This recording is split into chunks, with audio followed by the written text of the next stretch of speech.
I actually had hate from the medical community saying that तू video में ही सब बता लेगा तो हमारे पास कोई आएगा नहीं. He is the first dad and a very young one. You look very intimidating, but you look kinder in person. You come across as this angry doctor on Instagram. Have you got that before? I have not. Actually, angry is the wrong word. I feel you're very restless. I would agree to that. I would Yeah. agree to that. And I think it has its pros as well as its cons as well. I can't meditate. I can't do that at all. I don't know how people just sit and meditate. How did the Instagram journey happen? Like, you're a doctor, and then why did you decide to be on Instagram? So there's a funny angle to that. In the first month I hit 10k. Within 6 to 8 months I hit 50k. Within a year I hit 100k. So I was like, now this is serious. Big, So yeah. that was how my journey kind of started. So you've killed it now. I mean, I've gone all out. I don't care only. So I keep saying this everywhere. Sport is my passion. Medicine is my profession. Why the need to write a book? The motivation was only because when I was scrolling reels, I was like, come on, you can't be serious. You can't be serious. What's the next thing? I haven't found it. Are we going to switch places? Hello and welcome to the Kidsstoppress Podcast. Today on season 4, we are welcoming our first dad of the season. He's all of 5 months old in the parenting journey. He's a debutante author. He's also a health creator and an orthopaedic surgeon. We're talking of none other than Dr Manan Vora, who is also a health educator, co-founder of the NutriBite Wellness. He is also a PhD scholar in regenerative orthopedics and has been recognized with multiple awards, including the prestigious Edinburgh Surgery Global Scholar Award. When he's not treating joint pains, he's seen as creating some really informative and educational content on his Instagram handle, which boasts of followers of upwards of 400k. So let's welcome Dr. Manan Vora. Welcome, Manan. I've seen you on Instagram and you look very intimidating, but you look kinder in person. I don't know if that's a compliment, but you look much, much younger in real life. So is that like the blue uniform that is intimidating, or like, I don't know what? You come across as this angry doctor on Instagram. Have you got that before? I have not. I actually God. haven't. So you're the first one, but I'll still my take God. that as... I'll just dug my grave before this podcast. no, He's no. not going to be nice. No, not at all. It's now my job to kind of change this opinion that you have of me. I've honestly never got this before. I'd be happy to admit if I did. I don't know why that's coming across. In fact, I've actually got the opposite, that I come across as someone who's pretty approachable and friendly. So maybe I need to go back and check my recording style and see maybe is it coming across that way. Just pardon my ignorance. No. That's and that's very totally okay. unlike of a Gujarati telling a Gujarati. So it's really a strange case. No. But love to know about your childhood, and I truly believe that who we are in our adult avatars is somewhere very deeply sown in our childhood and the growing up years. I know you lost your mom very early on, and your father raised you guys. So tell me about early childhood. I know that your extended family and everybody in your family is a doctor. You've married into a married one as well. Yeah. So tell me about early years. Yes. So I would not say I lost my mom that early on. I think my mom played a huge role in my upbringing because I lost her when I was 22, which is not that early on in the sense of my upbringing. Yeah. Of course, early on in life. But since both my parents were actively working and trying to build their careers, a huge part of my upbringing was on my dada dadi. So I think a lot of the values, a lot of the principles, a lot of things that they taught me have stayed with me throughout, and they've had a huge role when it comes to that. So some of my earliest memories would still be going with my granddad. So my dadi dada both were extremely active in temple activities and a lot of social service. So I used to be a part of that, just actually going to the Haveli in Juhu and doing a bit of help and service over there. So I've actively been involved in those side of things. So I have a little bit angle towards faith as well when it comes to that because of that, even though I don't think I'm overly religious or spiritual in that sense. But a huge amount of my childhood spent with them, while my parents were of course focused on building their careers, but of course when it came to academics, when it came to getting things done, when it came to things like always be punctual, principles of hard work, I think these are things that I think I really imbibed from my parents and hopefully can pass them on to my child as well. Yeah. Also, I must add, for everyone who is watching, he is the first dad and a very young one on season 4. So I'm very, very excited because here is a I don't want to call myself a veteran, but at least a seasoned, little bit of seasoning to the parent, which is 16 years, and yours is how? 5 months old. Oh my God! How we could just switch places. I saw one reel the other day on Instagram where somebody said that they were so overwhelmed with something going wrong with a 2-month-old baby, and it was just logistics or paperwork or something. And I was like, do you even know what it is to come to the other side? Like I could handle 100 of those problems if you just take my teen going to Coldplay alone. Forget the rest of it. Yeah. But obviously not to play under the the very milestones that come along. But I think it's a very sweet phase of parenting that you're in, and how any teen parent would kind of swap places with that. Yeah, I haven't discussed this with too many teen parents, but I've discussed it with a lot of toddler parents who are also saying that you're in the best phase. Enjoy that phase. Enjoy because it. once they start obviously talking, running around, obviously they have a lot more questions. You'll get fitter, and they're Manan. You'll get fitter. Constantly, yeah. So I'll take that as a silver lining for sure. But yeah, I haven't even thought about the teen aspect. Yeah. So that's a whole different ball game. But yeah, happy to. Okay, and how did the Instagram journey happen? Like you're a doctor, and then why did you decide to be on Instagram? So there's a funny angle to that. Since I'm an orthopedic surgeon, my sales, for that matter, happen when people fall, they have accidents, they have sports injuries, they slip at home in the bathroom. These are usually the histories that they come with. Yeah. Now during COVID, this had reduced significantly because if you Right. don't get out of your house, how will you fall and get hurt? Very few times you'll fall at home, right? So I found myself having a lot more time than usual. The first COVID wave I did duty. I got COVID twice within 12 months. I was admitted once. So second COVID wave, I took a backseat. I said, I'm not doing COVID duty this time. And I had some more time on my hands. Yeah. Now, I was also not a very heavy consumer of social media content up till then, to be very honest. But when I found myself with more time, I was like, chalo, let's see what's happening. I think Reels were also relatively new. Yeah. And I saw so many influencers creating COVID-related videos because obviously they had already built their audience and distribution. They had realized that this is topical in the news. And a lot of them were creating videos. Some of them were pretty accurate because they had done their homework. Some of them were a little iffy. Some of them were just random remedies. Ye kijiye to aapko ye khasi nahi hogi, blah, blah, blah. So when I saw this, I'm like, what is going on? Like, why is a makeup influencer making a video on this? Yeah. Why are doctors not making videos? Like, no one has said that doctors can't make videos. And there were a couple who had, I think, started even before that. So I was like, chalo, let's try this. I've always been pretty comfortable speaking or facing audiences, being on a stage. I'm very natural in that sense. So I just picked up the tripod, ordered a very basic one, picked up my phone, started the video. I mean, when I look back at those videos, the quality was so poor because like my teen would call it, it's so cringe. I didn't know only how the lighting has to come, and also it's actually very funny when you see my first few videos.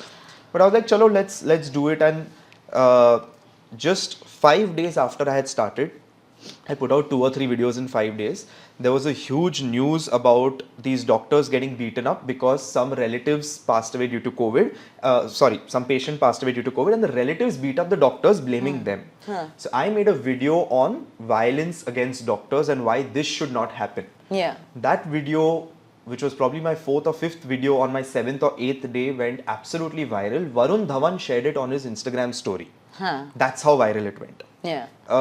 Few hours later, my phone rang and it was Varun Dhawan on the line who contacted me and said that I really like this video and I want to speak up about it. Now, whether he did this for his own PR or he genuinely wanted to, I'll leave that for him to decide. But I was like, yeah, sure. I mean, if you want to speak about it, please do. I was so happy. He's like, no, we'll get on an Instagram live and speak about it. Yeah. I said, what? Like, you have 38 million followers. I still remember that time he had 38 million followers and I was on like 2,000 something. I'm like, you want to get on an Instagram live with me? Yeah. I did not even know how to get on an Instagram live because I'd never done that on the 8th day of making my profile private to public. Yeah. And I was like, chalo, let's do it. And it became a big thing. We did an Instagram live. The next day, I was on the front page of Times of India all over the country. My photo, Varun Dhawan's photo, thanks to his PR, of course. And over the next 48 hours, I think there were about 96 publications. 7 pages of Google were filled if you Google my name, thanks to that. And after that, there was no turning back because I went from 2,000 followers to 8,000 followers, which is also not a lot when you think about how big his following is. Yeah. But obviously, if you get 6,000 followers in 2 days, you're really motivated that this Yeah. is something interesting. Yeah. So within my first month, I hit The 10K. dopamine kicked. Exactly. Within the first month, I hit 10K. Within 6 to 8 months, I hit 50K. Within a year, I hit 100K. So I was like, now this is serious. Big. So Yeah. that was how my journey kind of started because of COVID, lack of work, video of violence against doctors, Varun Dhawan's push. And then I was like, no, this is interesting. And obviously you get the validation and you feel so happy. You're like, let's keep building. And 3 years later, here I am. And you know, and to your defense, if I may add, I think sometimes, and I can say this in the parenting space, I feel sometimes like you got irritated with wrong content or anybody talking about not their domain knowledge. Not like I want to say parenting is my domain and I'm the ultimate expert over there, but yes, I have a fair sense of what is right, what is wrong, and when you're bullshitting, I most definitely know that you're bullshitting. Correct, yeah. So I think sometimes it is also passion and love for what we are doing and what is our domain expertise, that when you rubbish that out, I think it's also that, you know, that itch that you can't bullshit on this platform. Like people are taking absolute rubbish and putting it out there, and sometimes you want to say, please stop. Like this is not what it's supposed to be. For sure. So I'm sure that must have been also a big driver for you creating that No, piece. absolutely. So I am not that against anyone making videos because at the end of the day, anyone is going to do it irrespective. Yeah, so but Manan, sometimes it irks because I'm like, you're doing more harm to the child, which is going to be irreversible. No, correct. So the part I was getting to was, fine, the credibility angle is definitely there. Yeah. But it's the misinformation. Yeah. I would much rather a non-doctor make a right video about health than a doctor make a wrong one. Yeah, yeah, so absolutely. That is the misinformation is what irritates me more rather than who's doing it. Yeah. It's practically impossible to ask every influencer to say, show me a medical degree, only then make a health video. That's not going to happen. Yeah. So it's the misinformation that I think obviously... in fact a lot of people are giving health advice without being doctors or most practitioners in this most space. Of them, yeah. So most of them are giving health advice without that. And Did you read I've just about accepted that lady who got arrested and she now lands a Netflix show where she faked that she had cancer and she followed a particular diet and she now has a Netflix show on it? Wow, I'm not aware of this. And I was completely blown that what is going on, like really what is going on. Did you ever fear that people will question, now why does a doctor need to be on this and will it lose your credibility? Oh, I've had in the first couple of years, it was so funny, not couple of years, maybe the first year to 18 months, I actually had hate from the medical community. Yeah. So for two reasons. One is I had hate from some actually saying that तू video में ही सब बता लेगा तो हमारे पास कोई आएगा नहीं. That was quite funny because I thought, hey, health information is supposed to be free or should be passed on to as many people as possible, and this is also and our with the service. book, so you've killed it now. I mean, I've gone all out. I don't care only. So like in the book, guys, and I'm going to hold it out for you guys. I am struggling because you will not know which chapter to prioritize, because literally, if you're someone who's looking for anything, right, from apple cider vinegar to, you know, the impact of vaping, he's covered it all. So you've really put a lot of people out of business. Yeah, I mean, I genuinely feel good information should be out there because see, information is anyway out there. You might as well get an idea of what is the correct information. It's not like I have written something that's not online. In fact, the book is literally a culmination or a curation of over 1400 research papers compiled in an easy to understand conversational style format, all in one 300-page book for you. So it's not that I've come out with something absolutely creative. Yes, I've used my creativity to put my point across, but at the end of the day, I've told you what science says about these 101 topics. So it's out there. So you might as well hear it from someone who's at least qualified, credible, and telling you this with the correct intention, rather than just any other 90-second video creator who's interested in a very captivating first 3-second hook, which will generally be a negative statement. If you do this, you will die of cancer. And then flows the video which has millions of views. Because they found a way to trick you into doing that. And you know, that sort of unnecessary fear mongering that also comes. Or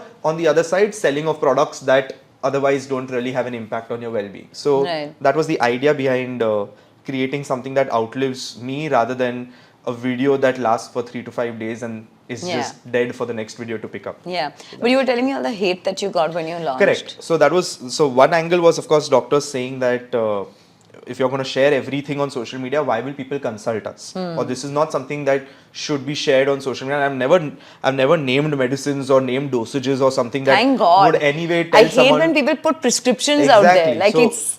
it was never the aim to. You can't take my reel and go to a chemist and say, "Mujhe ye wala de do." It's not possible. I'm just giving you information.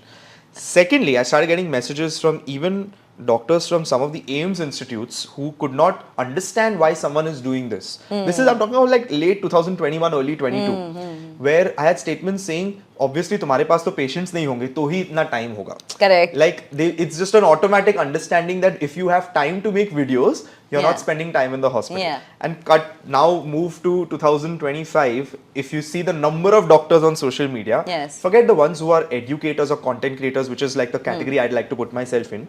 General doctors who are giving information about their niche to increase their patient flow. Yeah. I mean, they're kind of just doing it as a business angle on it. Yeah. But everyone is now facing the camera and speaking. So now I don't get any of those videos because the ones who are abusing me have probably understood, shit, this is the way to put myself out there and get more people to come to me. Yeah. So that part has been completely solved now. But yeah, I had to face a lot of that, hate, and I used to just take a screenshot of it and put on my story that this is what I'm getting. I used to just laugh about it and embrace it. Once it had bothered me, but beyond that, you just get thick-skinned. I think with each passing month, I became very thick-skinned. Now I think nothing bothers me.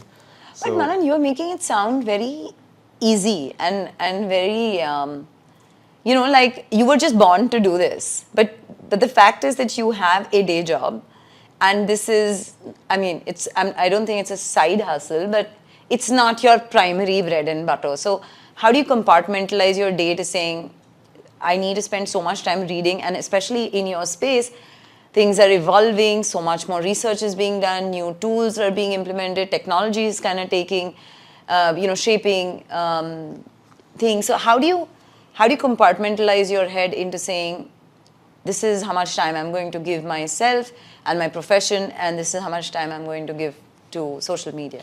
So, two takes on this. One is that because of social media and the distribution that I've built, with which I did not have an aim to do. When I started, it was genuinely to spread information. But obviously, there are multiple monetary angles that have come in. For example, my book. For example, any masterclass that I do. Monetary. So, that's a different thing. That's what two authors can joke about, but okay. So, whether it's monetary for me or the publisher is a different thing. But my point is, we're not getting a second book deal. This has to be edited. That's okay. They'll come for me the second time, I have faith. But jokes aside, it's a product. Where the money goes is a different thing. It's a product. Similarly, I've had a chance to co-found my nutrition company because I was putting out so much information about nutrition and weight loss. So I have a nutrition company and a team that helps clients reach their health and fitness goals. So it's reached a point where I don't really call it, my profession is separate, content creation is separate. Because this obviously is an alternate or an added source of revenue now for me, which I have to take very, very seriously. Similarly, this also drives people to come to my clinic and see me as patients as well. So it's not like they're completely separate that I need to put them aside. So I don't see it as two separate things. Secondly, when it comes from an area of genuine interest, which it does in my case, I am anyway spending my free time or time while I'm traveling anyway reading up more about health and fitness because I am so interested in it. So if you go through my Twitter timeline, I'll have some of the best researchers and scientists on my page who are talking about certain things that are new. The moment I see something there, I'll be like, there's a link, let me go to this research paper, let me quickly read it. There's a podcast link, let me quickly go there on 2x while working out, I'll listen to the podcast. I'll be like, this is an interesting reel, let me quickly make a reel for my Indian audience. So it's all kind of part of the thing. It's not that, oh my god, I need to remove 2 hours, now let me think, आज मैं इस पे क्या video बनाऊंगा और मैं क्या करूंगा. No, it's just kind of popping up to me because I'm reading up about it on so many different platforms from so many different people I look up to as well. So again, the thing with health is it's how you kind of package it and how you kind of creatively put it across. That is the creativity angle. At the end of the day, it is a content curation more than a creation because the science and health information is out there or you're coming across it on a day-to-day basis. So again, it's part of your day-to-day life. It's not like I need to put 2 hours out of my life for this. So it just flows. And tell me, from 2021, when you were doing alone and you ordered your first tripod, to today, 2025 in January, how big is this part of Manan's team? I don't have a team. So it's all you? It's just me and an editor. Okay. I have no team. I'm the only one who has access to my account. I upload all my posts. I write my captions, and I do my own quality checks. I have twice in the past tried to get a couple of people who could think like me and do it like me. Maybe I am not the easiest person for them to work with, so I kind of accept that as well. But my level of micromanaging was so high that I realized I'm wasting more time and I'm wasting money and I'm not so happy with them. That I'd rather just do it myself. So I'm don't so have impressed. absolutely anyone apart from an editor. I do have someone who helps me with my LinkedIn copies. So I send voice notes, we select the topics, they kind of do it, we do a quick edit, and they manage the LinkedIn account. But Instagram video content creation, just me and an editor, and I'm just happy with that. That's amazing. That has its pros and cons. For example, I haven't uploaded for the last 7 days because I had a rough 7 days. If I had a team, they would have ensured things were moving and I would have just spent 5 minutes to record and that's it. So it has its pros and cons. Yeah. But I'm pretty okay up till a point to continue like this. Let's see where it takes me. Amazing. And tell me, in all of this, where does the 5-month-old fit in? Like, how are you consciously making time to have that work-life balance? I'm so happy to be asking a dad about work-life balance because I'm always asked this question and I want to go like spank on the interviewers. So when I say that over the last 7 days, I haven't had time to record videos because it's been mayhem, it includes time spent with loved ones, Yeah. right? So the last 7 days, we have been at 5 p.m. To a beach on a weekday. 2 days later, we were in Joggers Park, and 2 days later, we were at my wife's home with the baby as well. So Yeah. when I say that, it's not because of other work; it's also because of family Yeah. time. I took a conscious decision to work only thrice a week in the evenings instead of 5 days a week till my baby is 3 months old, which has been extended to 6 months old. So today is the off day, which is why I'm also here Yeah. because it's still afternoon time, and I'm going to be headed back and doing something with my baby and my wife as well. So I found a way to enjoy the moment rather than be one of those. I mean, nothing against those who had to do it for other reasons, but like 10 years later, I don't want to say, यार ये बड़ा कब हो गया मुझे पता ही नहीं चला. मुझे Yeah. पता है कब बड़ा हुआ because I've been there throughout each and every month. Yeah. So I'm enjoying this journey as well, and it's going pretty nice. So I like seeing each and every phase myself. That's so amazing. And trust me, like I said, I was just, yesterday when I took my teenager to the Coldplay concert, and I was outside because I was just the Uber driver. Okay. Just escorting to the concert and back, so escorting like 10, 16-year-olds. And when the fireworks happened as the concert ended, in a moment I realized that now I'm not part of her core memories. Yeah. Right? Maybe this is it. I'm not, unless she needs a trip to a foreign destination, which she's not going to do with her friends. I know that this is it. Like, it's done, right? Like, my time and my experiences with her are going to only get lesser from here. And it literally, like, when people say that pata hi nahi chala kab bada ho gaya, it literally felt like, I'm like, why am I sounding like this 80-year-old woman? But it actually felt like that, and those memories from the childhood seemed so sacred right now. But tell me, when you said that you grew up with your grandparents, what are the parts of your childhood that you feel like these experiences I want to do with my kid for sure, and these values and the way my grandparents taught me this, or they took me, like example in your case, to the Haveli, and I did that seva and I want to come back and do, like, they form part of your core memories. Correct. So, and I know we always say this as well. I don't know if you and your wife ever felt this. If I'm half as good as my parents, I feel like I've done a decent job.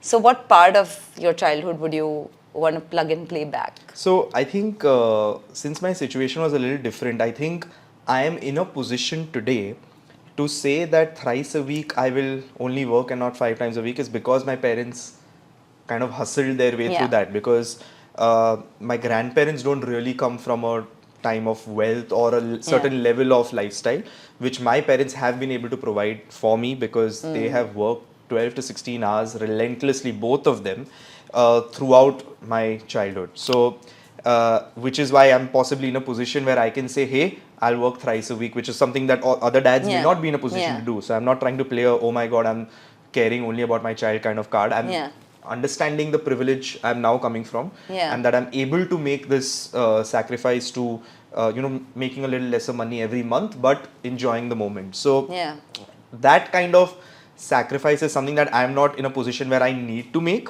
but I still value that so much, right? Because at the end of the day, they did that for my sister and me. It's not that their lifestyle significantly changed, and it's not like they went traveling the world without us with the money they made at that stage or anything. So that comes from an understanding of the hard work, dedication, devotion to actually upgrade from a certain level of lifestyle or life that you're living to the life you see for your kids, or the education you want to give them, or the life you want to give them. So I think so much to learn from that, and then we kind of take that at our end, like how can I take it a step further as well. So that is something that I think for example, I'm right now already thinking about my child. My child is 5 months old, and he's already got Demat account and SIP started. So just an example, right? So from my thought process, I'm like, I want to have my child at the age of 18 in a position where technically his entire marriage expense, his entire education expense, masters, wherever he wants to go for, will already be sorted by the time he's 18, because I'm going to be a disciplined investor from the age of 5 months to 18. He has a separate Demat account. So in my mind, I have got that as, okay, I'm sure he'll have everything else to deal with, but he won't have to worry about where he wants to study. And okay, marriage in an Indian context means it has to be lavish. Not that I believe it needs to be a way to spend money, but it's his wish what he wants to do at 18. Here's a birthday gift for you, which will again be not something he can blow up obviously, but something he can do. So I took that as a inspiration, that my parents did this for me to a point where I'm able to control my time. The reason I'm here today on a Monday afternoon is because at the age of 32, I'm not stuck in a government hospital job working 9 a.m. to 7 p.m. for a certain amount of money, because I have that sort of backing, and of course the other source of revenue that I've built for myself over the last few years. But I'm able to do that and control my time because of the hard work and sacrifice of my parents. So I want to take that forward and give my child that freedom of time from an even earlier age. Because I probably got that at 28 or 29. I want him to have that at 18. So that is the thought process that I have. Of course, that is a little monetary, financial angle. But when it comes to obviously all the principles, how Gujarati households are and how we're brought up, and the kind of things that we generally have. But I would very much like the family environment or the homely environment, spending time in terms of festivals, happier moments with extended families, whether it is making good friends, being in good company, and things like that, which is something it just happens naturally as you grow up. I would definitely like for my child to cultivate those habits, hopefully, and take them forward. At the end of the day, of course, they can live their own lives as well. You were somebody who played sports and you loved medicine. But I also think you might be very good in art or something, because this creative angle that you have, I don't know where is that coming from. But I like how you've combined passion for both. Because I've heard so many parents tell their kids that, sports khel ke kuch nahi hoga, unless you are not competing at national or state or international level, what's the use of playing sports? And I know you are very passionate about it. So tell me, what role did sports play in your life to make you and shape you the person you are today? So it didn't play a role, it still continues to play a role. So I'm playing, I play at least 4 sessions of sports a week, apart from lifting weights 5 times a week. So that's the other thing that I'm fortunate enough to again be in a position where I cut back on a few hours of work, because that is what keeps me sane. I live, breathe and eat sport, whether it's watching, whether it's live experiences in stadiums, whether it is playing myself. So very interesting point you brought up, because Indian sporting culture is still very less, especially from the metro cities that we come from, and the kind of socioeconomic strata that may be listening to this podcast, it's very, very low, right? Which is why when we see all these Olympic athletes, they're generally from Haryana and those kind of states, and they're not coming from very affluential backgrounds. When it comes to sports, especially in metro cities, the focus is more on education, classes, entrance exams, and parents often say that ये खेल के क्या होगा, आगे जाके क्या करने वाला है, एग्जाम ही तो देना आपको, MBA करना है या इंजीनियरिंग करना है, मेडिकल करना है, बिजनेस करना है, जो भी करना है. What people don't understand and what parents need to know is that sport teaches you so many different things about life Yeah. that will help you excel in various stages of life. Yeah. You don't really need to be an excellent sports person. You need to be understanding what sport brings to you. So if it's a team sport, you're going to be learning about actually working with people in a group. Now, this is Yeah. obviously a skill that will help you at any point in life if you're working on a work project also, Yeah. if you're trying to have people in your team as well. You're going to learn about competitiveness. You're going to learn about the hard work and the hustle to actually, excel at it. You're going to learn about the entire preparation phase to take part even in the smallest of tournaments. You're going to learn about how to actually be not very overconfident and not have a lot of attitude in victory, as well as how to be humble even if you lose and accept that as well. So you're going to learn about the positives and negatives depending on the outcome that take place in the sport, Yeah. as well as the entire journey that goes with it. We've not even gotten to discussing how great it is for your physical and mental Yeah. health, which is a completely separate Yeah. thing. Yeah. So to actually keep you in a stage of mental health and the release of really happy hormones, release of endorphins, and otherwise also being in physical shape, where of course childhood obesity is not as big a deal as it is in USA when Yeah. it comes to India, but with each passing year, the amount of people and kids being overweight or in the obese category is also going up. So keeping Yeah. all these things in mind, Yeah. why would you not dedicate a certain amount of hours for your kid to Right. play sport, whether it's in school or even after school? So I think it's shaped my entire personality and my entire being, and it is. Does it spark a level of self-confidence because you are fit, because you play sport, and because you love sports? Yeah, I mean, of course, you can be fit and self-confident without playing sport as well. Yeah. But it just gives me that kind of feel that says that this is what I have, something to look forward to. So, for Yeah. example, I've picked up pickleball, which is a fairly new sport. Every Monday, Wednesday, Friday, 7:30, I have pickleball. I wake up on Monday with a bigger smile than Tuesdays because I'm like, आज शाम को मेरा game है. Yeah. And my entire day goes with a different mood or a Yeah. different smile on my face because this is how I see that as my reward for Yeah. the entire day's work. So for me, that is what passion is. So Right. I keep saying this everywhere. Sport is my passion. Medicine is my profession. Right. I'm actually not that passionate about medicine. I am passionate about being healthy or putting the word out for everyone to be healthy and living longer. That's a different thing. But sport is my passion. Medicine is my profession. Amazing. And you said a very important part of lifting weights and,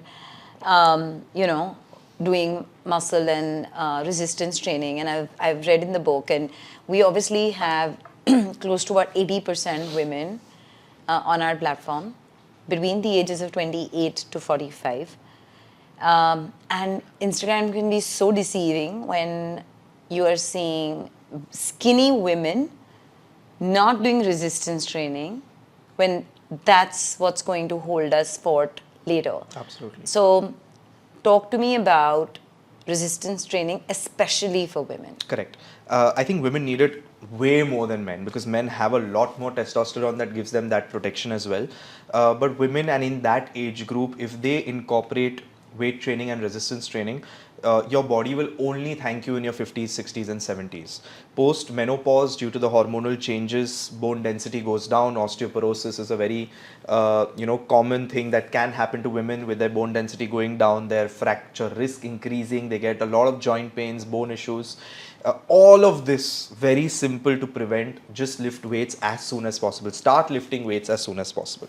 People need to understand that muscle is the currency of your body. Mm-hmm. So just how you're constantly worried that what is my portfolio looking like in the bank, whether it's your bank balance or your mutual fund or stocks portfolio, everyone keeps talking about these things in their 20s and 30s. Muscle is that amount in your body that and it's we only need to going worry to compound. about. That's only going to compound if you show up in the gym or you lift at home or you add some resistance. It's only going to compound over time and give you those benefits as you age. At the end of the day, you need muscle to do any function in life. Mm-hmm. So when those who are skinny, they think that, oh my God, why do I need to why do I need to go to the gym? I'll become bulky. You really won't. It's not possible for you to become bulky unless you're on banned substances. That's a different thing. It's not possible for you to become actually bulky. You will just be putting on healthier weight in the form of muscle instead of fat. Right. Similarly, we have women who are overweight or even in the obese category who are just busy doing the elliptical and cardio, thinking यार मुझे तो weight कम करना है तो मैं cardio करूंगी. Please understand that cardio is cardio for your heart. It's for cardiovascular health. You need to lift weight to actually burn that fat and preserve your muscle mass. Because you can go from 80 kgs to 70 kgs, but if you've lost majority muscle, that's not a healthy weight loss. Right. So you need to preserve your muscle mass and lose the fat. So whether you're skinny, whether you're even an ideal body weight, whether you are at the other end as well, lifting weights is non-negotiable and it will be life-changing once you start. Right. We've also had, when we shared that we're going to have you on the podcast, we also had a lot of women who said that you're now seeing women hit menopause in their early 30s, right? And they're saying that if they're already there with their bone health to that of a 60-year-old in their 30s, what can be their course of action? Again, weights, right? So it's as simple as that. We can't keep consuming calcium supplements. That's not a solution, right? So maintaining bone density is directly proportional to the amount of resistance you give your muscles and the amount of muscle mass that you have in your body. Right. On the other end, obviously being overweight or obese is a direct inversely proportional correlation with your bone density. So try and come in an ideal body weight as possible. Is it possible? Absolutely just possible. With strength training? Just with strength training. It's absolutely possible to actually mitigate all the risks and complications of lower bone density and osteoporosis only by starting weight training as early as possible. Everything else is osteoporosis management, and it starts from a simple calcium vitamin D supplementation to a calcium nasal spray to different types of medicines and drugs, but they all come later once your bone density is already lowered. Right. These are things you need to keep in mind to ensure your bone density doesn't get low in the first place. So 4 points would be weight training, second would be ideal body weight, third would be avoiding any steroid use of any type, and fourth is no smoking. Because all of these four, if not followed, takes your bone density down right away. Right. And the other common one, which I'm sure you must have got a lot of it, and I'm sure, and you've covered it in your book, which is about vitamin D3, both for children and for adults. We've never heard of vitamin D3 deficiency before the last 10 years. Correct. What went wrong in these 10 years? So 2 points that come to my mind. The first is, I think we're all spending way lesser sunlight than what we were 10 years ago. Now, whether you call that because, hey, we don't walk as much as we used to outdoors, right? All of us go straight from home to cars or even public transport, straight to work, back. We're not really spending that ideal 9 a.m. to 1 p.m. time in the sun. That's one thing. Second is the amount of pollution in the metro cities is so high that the penetration of those rays and then the absorption into the skin is much lower. Which is why in Mumbai, in Delhi, in Bangalore, in most cities where the levels of pollution is higher, these people are far more deficient. But if you go to Goa and you soak in the sun, you'll be far better off. But you're going to do that for 2 days a year. You're not going to do that for 360 days in the year. So these are two main reasons why we're finding people having a lot more deficiencies in vitamin D compared to 10, 15, 20 years ago. But again, solving these two may not be in our hands. You may not get a chance to go out in the sun at 10 a.m. or 11 a.m. You can't solve the pollution issue yourself. So those are of course things which are not in your control. And that's where vitamin D supplementation has become a very effective tool. I mean, I still see a lot of people who are very anti-supplements, and we can discuss that as well. But I think a supplement can be really useful if taken in the right dose at the right time and taken when it's absolutely needed. I mean, I supplement with a lot of them and I'm very happy with them. And that's where vitamin D is something that people need to just embrace, because this is our lifestyle. We're not really going to be out in the sun, and we are going to continue living in this city, so why not? Right. You said a very important thing about supplementation, and I feel sometimes it's very tricky because your doctor doesn't know what your goals for yourself are. So how are they going to guide you for supplementation? Like they will do the blood routine and be like, okay, D3 is okay, B12, okay, this routine seems okay, but they don't know what your goals are. Correct. And I see so many people mentioning, oh, you must take creatinine for this, and if your aim is this. Tell me what's on your supplement stash. Okay. So you mentioned doctor, and I'm going to go out, openly and even say this. I think very few doctors know enough about all the supplements that are out there, right? And I think we need to accept this as a flaw or a limitation. That's a better word to use, because while we are taught about vitamin and mineral deficiencies in our medical school, we're not talking too much about protein supplementation, creatine supplementation, and all the other nutritional ones that come in, which probably the nutritionists are also very good at now. So unless a doctor is in the know-how or has read beyond what medical school taught us and is actually up to date with everything, they will most likely not have a good opinion on this. I have come across so many patients who tell me that a 55 or a 60-year-old doctor, and there's nothing against senior doctors, have told me that yaar protein supplement to lena hi nahi chahiye, ye artificial hai. Now protein supplements are absolutely natural. The protein powder that you consume is absolutely natural. Breast milk has whey protein. If breast milk has whey protein, why are you telling a patient not to have protein powder because it's whey? So doctors, many of them don't even know the entire filtration process, how whey protein is done, because it's not something that we're taught. I don't blame them. But they'll have a standard line because somewhere they've heard from someone and they are also following the myth that protein supplementation is harmful. Creatine, kyun chahiye aapko creatine? Are you a professional athlete? So many doctors actually think that creatine is a banned substance. They don't even know that creatine supplementation is excellent for mental cognitive health. It is excellent for your brain health also, and excellent for athletic performance and output. Absolutely safe to take. So actually, in fact, I've covered at least 10 supplements in my book, and I hope doctors read this also, because even though the book is completely addressed to the common man, there is so much information out there that even doctors may not have known. In fact, I'll be open and say that out of 101, there were 5 or 6 myths that even it's not that I thought they were myths, but I got to learn so much more when I did research about them. Even I didn't have answers to all 101. So that's how vast the topics are. But coming to my supplement stash, whey protein for sure. I'm a veg plus egg eater. It's very difficult for me to hit my protein goals if I'm not eating meat, but it's not impossible. But I choose to consume whey protein because there's only so much paneer tofu that I can consume. There's only so much I can have throughout the day, and based on my weight and the goals that I want to hit, I need whey protein. Second, creatine monohydrate. I do not go without 5 grams of creatine monohydrate, and this is the most researched supplement in the world. And I know doctors or health content creators sometimes leave a disclaimer that consult your doctor or nutritionist before taking this supplement. I can say with confidence, every human listening to this, irrespective of your age, adults should be on 5 grams of creatine monohydrate every day till the day they die. Even if you are 85, even if you are 45, even if you are 25, even if you are a man, even if you are a woman, anyone, even if you are exercising, even if you are not exercising, and it is not an expensive supplement. 5 grams creatine monohydrate every day. I'll say this for this one supplement, please consume it. So that's creatine monohydrate. When it comes third, I think omega-3, 100% big yes for me.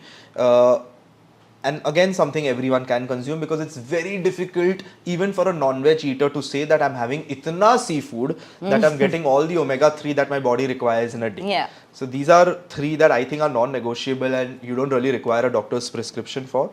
Apart from them, based on my dietary preferences, my goals, I also take magnesium. I also take a vitamin D3 and K2. But yeah, these are probably the 5 common ones. Sometimes maybe a vitamin B I'll add, because again with vegetarians your vitamin B, B12, B6 not going to be that high, but I'm not that regular with it. But these are the 5 that I consume personally. The first 3 definitely everyone can consume. The others based on your requirements, based on if it's something you need to take. Right. And any recommended timing that you would recommend? Because I feel like everybody talks about the supplement, nobody talks about the right time to take it. Correct. So when it comes to whey protein and creatine, these are more about your body's daily intake. You can take them anytime. There's a huge fitness thing that, oh my god, gym se nikalte hi 10-15 minute ke baad protein shaker mein, like there's actually people who will not even wait to go home and have their protein powder, because so they'll carry the shaker, they'll add the water outside the gym and have it, because someone's told them that for maximum efficiency within 10 to 15 minutes have your protein powder. There's no such thing. As long as you're getting the amount of proteins during the day. Yes, I do agree there is some logic to having it after a workout, because your body needs a good source of protein post your workout. But whether you have 4 eggs or whether you have paneer or whether you have whey protein, your body's still getting the protein. You don't need to have it just 10 to 15 minutes later. So protein and creatine throughout the day whenever you want. When it comes to omega-3, you should generally have it with a meal that has a decent amount of fat. So generally your lunch or dinner will have some fats, obviously. You will not have only a protein and carb rich thing. So post lunch or post dinner, usually post lunch is when people have omega-3. When it comes to your fat soluble vitamins like vitamin D, generally had after a good breakfast. And when it comes to vitamin B and those are water soluble, you have it before food. So this is roughly the time when you will consume them. Right. Another massive confusion, especially with parents, because children are constantly hurt and it barely gives you a moment to think. Hot and cold compression. When's the right time for what?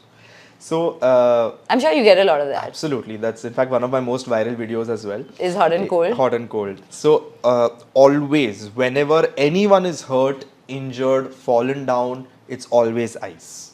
So anything acute is if it has happened within the last 48 hours, we call it acute. You have to put ice. What ice will do is it will obviously decrease the inflammation and decrease all the swelling that is localized. It will make the area feel numb, which will give an additional pain relief. Yeah. Anything that is chronic, I know it's tough to say chronic is more than 48 hours. Usually chronic is used for more than 7 days pain. So it's usually your muscular pains in your back, or for arthritis patients, it's knee pain, which is just chronic. It's there. Yeah. It's not happened because of any incident. Yeah. That is where heating pads or anything else, hot water bags can be used. What they will do is it will increase the circulation in that area and cause relaxation of those muscles, which will make the patient feel good. Okay, so Manan, with a significant social following, a nutrition company, a practice which is, doing very well for a 32 year last old. week, yes. Why the need to write a book? Like, So- what did you think would be different? Yeah, so I think the book is more of an extension to my social media kind of line of work, because it stems from the misinformation that I found on social media, right? So the motivation was only because when I was scrolling reels, I was like, come on, you can't be serious. You can't be serious. And at times, I really don't think the person creating the video is just not in the know-how. I think they're purposely doing it because they know this is what will get millions of views, right? So Yeah. Have you cracked the code on that? I'm trying Come to on. crack it. Come on, I'm sure. You'll be surprised how it changes every 6 months. I've had a very slow 6 months in terms of growth, but I'm also realizing that the kind of statements people start their videos with is often misleading, but then they come to a point. So they're finding ways to get people's attention. At the end of the day, we're all fighting for everyone's attention. Yeah. So it stemmed from that misinformation. So it's kind of like an extension. I wanted Yeah. to create something that doesn't die down with virality. Yeah. Because while science does get updated, most of these things will be relevant even 30, 40 years from now. Yeah. Whether the book is relevant, I won't know.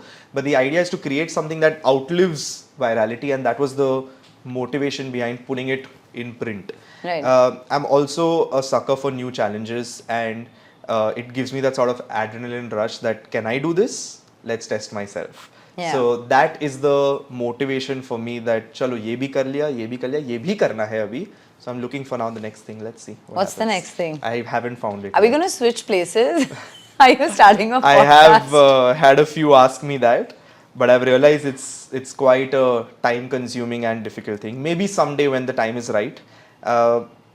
Currently, the next thing is my 5-month-old baby, and I want to make him, a mini project in terms of, No, giving please, that- as a parenting coach, I'm telling you, please do not make your children your project. Do Okay, not. fair. I should not use that word. Spare Should the not use that horror. word. But I'm looking at it from a point of time investment, right? Yeah. If I start something new, it takes a significant amount of my time out of somewhere, Yeah. which I feel I've already, allotted to, in terms of me being there for my child and also enjoying my journey of father. I'm not trying Yeah. to play a very selfless card that, oh my god, dekho main mere bete ke liye hu. I'm probably doing it out of selfishness also, that because when I watch him smile, it makes me happy. So Yeah. I'm doing it from probably a selfish angle as well. But that's the focus for a while. I don't want to diversify more and more. I want to now be a little more concentrated and try and excel at each of the 3-4 things that I'm into. Right. And tell me, with kids playing a lot less today, do you see, as an ortho, do you see different problems that parents come with related to bone health and children? Do you see different, like maybe like curved structures? Not necessarily. No, that's not something that would happen. You say kids are playing lesser. The issue is they're just playing on their iPads. That's the issue. Yes. They're not going out and playing as much as possible. And what's the impact? So again, it is just about trying to make them aware that please take these screens away, right? The screens, again, this is not an anti-screen thing because it's practically impossible not to give a child a screen forever. It's more about controlling the amount of time they get or controlling what they watch, because everything is going to be on their mind. They're going to be discussing those things with other kids. They're going to be asking you questions about it. But it's more about the screen dependency. Yeah. I do know of a few parents whose kids will not eat unless the screen is in front of them. Yeah. Or they will cry, or they will make a scene and you will be so fed up or embarrassed in a social setting, like, "Arey, le screen side mein baith ja." And suddenly that is okay. Yeah. So that is the bigger issue. It's about finding that thing that gives them the dopamine kick. Yeah. Is it the screen, or is it a board game? Is it a storybook? Is it a sport? Is it going out and playing? Yeah. So for me, I started lawn tennis coaching when I was 3 years old. I started football coaching when I was 4.5. So I was introduced to sports so early. Of course, we were in a separate era where screens were not as this thing, but TV was there when I was a kid. Yeah. So I could have watched TV instead of an iPad. Yeah. But for me, I could not wait to go out and play. I was Yeah. one of the only kids in my school or friend circle who never owned a PlayStation or a Game Boy. So I never got into that, and that was a big thing when I was growing up. That, oh, do you have a PlayStation? Do you play FIFA all day? I never got those things. Yeah. In fact, when I was in college, a lot of people used to bunk classes and go to those cyber cafes and play Counter-Strike for hours. I never got into that because I had coaching to get to and play tournaments. So just because I was put into it at that young an age, that go out and play, whether it is with your society, people, road, people staying around your house, whether it is in school, whether it is sport, it just became a part of my life, and it gave me a certain feeling of satisfaction which exists even till today. I'd much rather go and play a sport than go for a movie. Yeah. So it just became a part of my routine, and something that I'm forever thankful to my parents and grandparents for, to be very honest. Yeah, but you still didn't answer my question. Then are you seeing parents come up with different concerns for their children because their children are not say there is any direct implication to bone health because of lack of physical activity. Like posture or neck or it's too early. It's too early. You'll be surprised how age plays a huge role in that. Okay. So whether it's a 5-year-old kid or a 12-year-old kid, the body is very forgiving. Okay. So even if they watch 7 hours of screen time, I will not see them come with neck pain. But if you and me are 8 hours on the screen, or constantly with our neck flexed, or constantly on a bad posture and are not working on our muscle flexibility, mobility, we will face these problems. So I do not see any direct implication to bone and joint health because of all these habits. Yeah. But that's not because it's okay to do. It's just because the human body is very forgiving for the first 18 to 25 years of your life when it comes to bone and joint health. The issues will generally pile on later on. Right. Okay, before we conclude, what are the words or adjectives that are commonly associated with Dr. Manan? Oh. Both on screen and off screen. On screen and off screen. Okay. I'd like to believe they're very similar because even though you started this podcast by saying you looked angry on screen, but you don't look angry on off screen. So I'd like to believe that they're very similar because I don't think I'm putting on a show online. I'm being very much myself. Even though you've given me more things to think about. Okay, we're going to edit that intro. No, please don't. So, I think, very good question, because usually there's others giving me those words and here I'm put on the spot. And that wasn't part of the cue card. Yeah, absolutely. So, I think are you saying what is it already associated, or what would I like the words to be associated with? Already associated. मतलब हमारा बस चले तो हम तो सबसे best adjectives देंगे ना, तो लोग So I think definitely in terms of hard work, okay, I think people associate me with hard work, whereas I personally associate myself as a smart worker, not a hard worker. I don't think I'm the most hardworking person, but I definitely feel I'm very smart. Secondly, when it comes to personal time, I think I'm definitely associated with being someone who's pretty family oriented and spends a lot of time with family, more than friends maybe, and I think that's very true. I think I would genuinely spend my friends watching this would be funny, but I would genuinely spend more time with family than with friends. I think that also stems with my likes and dislikes being a lot more family oriented, because I don't smoke, I don't drink, not a huge fan of clubbing or dancing or being in crowded places, which is generally what people between the age of... Are you only 32? I am only 32. Okay. I am not... I did go for Coldplay though, just 2 days ago. But that was also because my wife is a lot into music. It's not something that I would have otherwise done. So because of that, my likes and dislikes are also a lot more like, family kind of vibe, that let's have a nice games night at home, or just everyone be at home, have a nice quiet dinner, or go to a place which is not very noisy. Most places nowadays have that. So family oriented, definitely. Hard work, which I don't fully agree with, smart work. But I think one thing is discipline, which is something that I think is true to a point.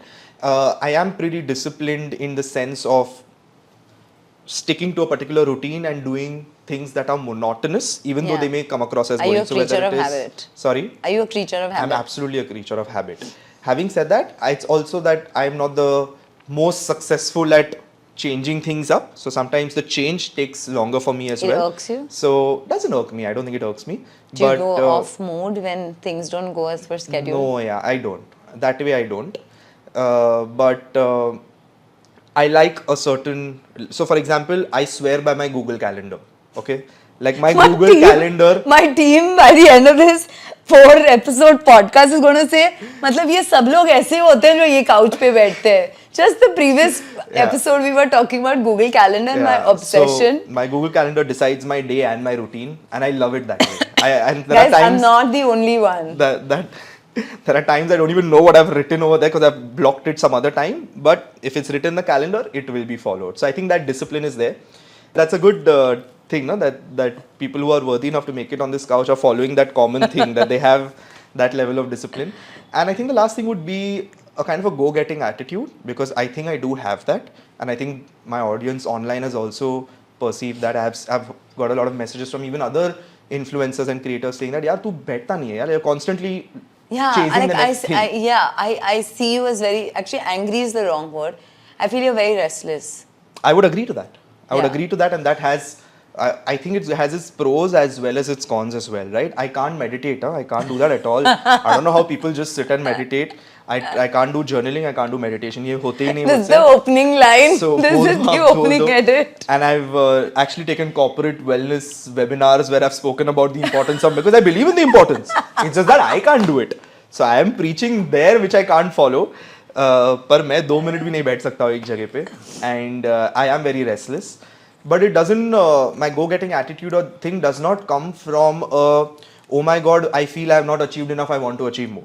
It's just that when I see a goal... That to cannot happen, because you won't cut down 3 days of work. Correct. No? So I will add 3 days of work. So it comes from, I like having a goal in sight and then strategizing or navigating a way to reaching there. So that is the purpose or the happiness that I get in doing that. It's not from, oh my God, yaar, मैंने ये कर लिया, चलो हो गया. I mean, I'm very much happy to live in the present, reach there, give myself a pat on the back, then find the next thing I want to work towards. So I think these are the few words that I would like to associate with myself. Okay, last few rapid fire questions. Sure. Describe Manan as a father. I would say present. Okay. As a husband. Emotionally available. He's giving all the freaking right answers. No wonder he's got this insane following. You're giving all picture perfect answers. But I believe in those answers. I'll be vulnerable as well. Wherever my failures, I'll be happy to share those as well. What would you like to work on in 2025? I would like to work on, and I shared this with my followers as well very openly. I failed at 3 things last year. One is I was supposed to set up my orthopaedic practice and kind of launch it, which I was supposed to do, and I wasn't able to find time to do it. And because of all the other things I took up, I failed at that. Second was I'm also pursuing my PhD at this time as well. I was supposed to submit my PhD progress, and I've completely missed that by 6 months. So I failed at that as well. Third is I had a personal fitness goal of getting to 16% body fat, which would mean I have to lose at least 8 to 10 kgs of fat. And I challenged myself openly to a 60-day cut which would mean having a huge calorie deficit for 60 days. I failed on day 21.